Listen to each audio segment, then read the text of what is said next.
দু দফায় ভোট হতে চলেছে পশ্চিমবঙ্গ বিধানসভার 2026-এর নির্বাচনে। তার মধ্যে প্রথম দফায় ভোট হবে 23 এপ্রিল এবং 29 এপ্রিল দ্বিতীয় দফায় ভোট হবে। এবার কোন কোন জেলায় কোন দফায় ভোট হবে সেইটা পরপর আপনাদের সামনে রাখছি। দু দফায় ভোট হতে চলেছে। প্রথম দফা অর্থাৎ 23 এপ্রিল 152টি আসনে ভোট হবে। দ্বিতীয় দফায় ভোট হবে 142টি আসনে। 23 এপ্রিল ভোট হবে মেখলিগঞ্জ, মাথাভাঙা, কোচবিহার উত্তর এবং দক্ষিণ।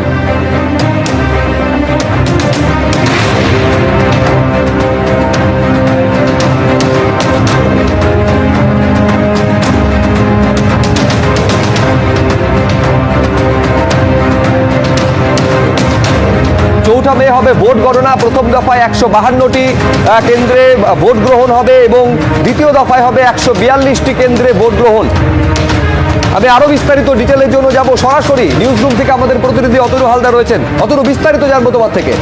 দেখো, মূলত দুটো ফেজে ভাগ করা হয়েছে এবং তুমি জানো যে দুদিনে ভোট, দুটো ফেজে ভোট। প্রথম হচ্ছে যে প্রথম ভোট হচ্ছে 23 এপ্রিল এবং তারপর হচ্ছে 29 এপ্রিল। দুটো ফেজে ভাগ করা হয়েছে এবং প্রথম ফেজে হচ্ছে গিয়ে 152টা মোট বিধানসভা কেন্দ্রে ভোট এবং দ্বিতীয় ফেজে হচ্ছে 142টা বিধানসভা কেন্দ্রে ভোট।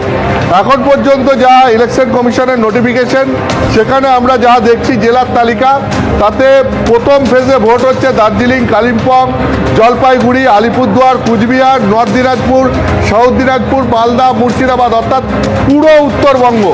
একদম দার্জিলিং, কালিম্পং, জলপাইগুড়ি, আলিপুরদুয়ার, কোচবিহার, নর্থ দিনাজপুর, সাউথ দিনাজপুর, মালদা, মুর্শিদাবাদ, পুরো উত্তরবঙ্গে প্রথম ফেজে ভোট। তারপর দক্ষিণবঙ্গের বীরভূম, পশ্চিম বর্ধমান, বাঁকুড়া, পুরুলিয়া, পশ্চিম মেদিনীপুর, পূর্ব মেদিনীপুর, ঝাড়গ্রাম, অর্থাৎ দক্ষিণবঙ্গের মধ্যে যেটা রাঢ়বঙ্গ এবং একই সঙ্গে জঙ্গলমহল বলা হয়, সেটাতেও হচ্ছে প্রথম ফেজে ভোট। এরকম মোট 16টা জেলায় প্রথম ফেজে ভোট। যে ভোট হবে গিয়ে 23 এপ্রিল, এটা হচ্ছে প্রথম ফেজ। দ্বিতীয় ফেজে ভোট কোথায়? দ্বিতীয় ফেজে ভোট হচ্ছে গিয়ে 7টা জেলায় এবং এই 7টা জেলা 142টা বিধানসভা কেন্দ্রে ভোট। এই 7টা জেলার মধ্যে কলকাতা রয়েছে। কলকাতায় ভোট দ্বিতীয় ফেজে 29 তারিখে হচ্ছে গিয়ে কলকাতায় ভোট, 29 এপ্রিল।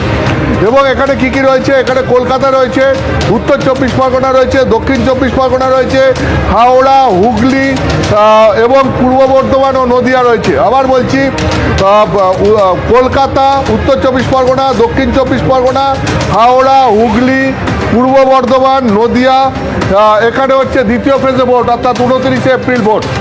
দুটো ফেজে ভাগ করা হয়েছে।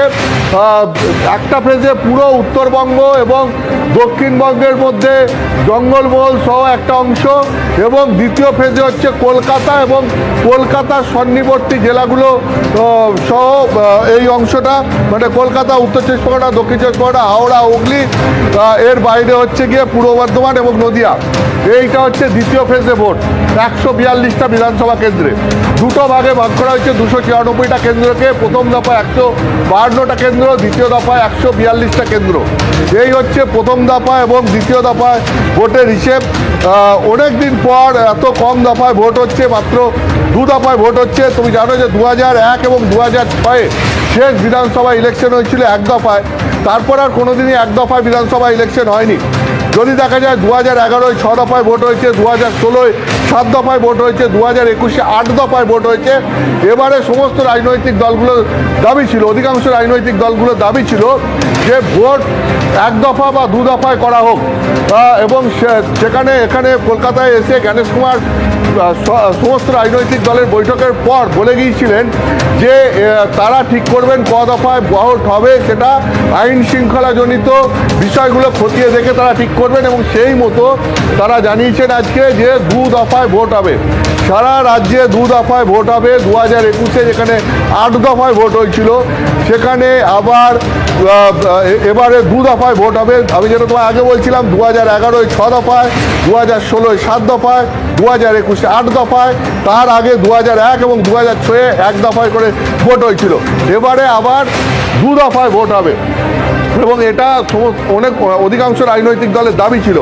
এখন সেই অনুযায়ী যা আমরা দেখতে পাচ্ছি, 2 দফায় যে ভোট হবে সেখানে সেই অনুযায়ী যেভাবে জেলাগুলোকে ভাগ করা হয়েছে, আমি আবার বলছি জেলাগুলোকে ভাগ করা হয়েছে প্রথম দফায় পুরো উত্তরবঙ্গ এবং দক্ষিণবঙ্গের একটা অংশ, উত্তরবঙ্গের একদম দার্জিলিং, কালিম্পং, জলপাইগুড়ি, আলিপুরদুয়ার, কোচবিহার, নর্থ দিনাজপুর, সাউথ দিনাজপুর, মালদা, পুরো গঙ্গার ওপারটা পুরো উত্তরবঙ্গ একদম মালদা পর্যন্ত, দার্জিলিং থেকে মালদা পর্যন্ত পুরোটা 23শে এপ্রিল ভোট। তার সঙ্গে সঙ্গে মুর্শিদাবাদ, বীরভূম, পশ্চিম বর্ধমান, বাঁকুড়া, পুরুলিয়া, পশ্চিম মেদিনীপুর, পূর্ব মেদিনীপুর, ঝাড়গ্রাম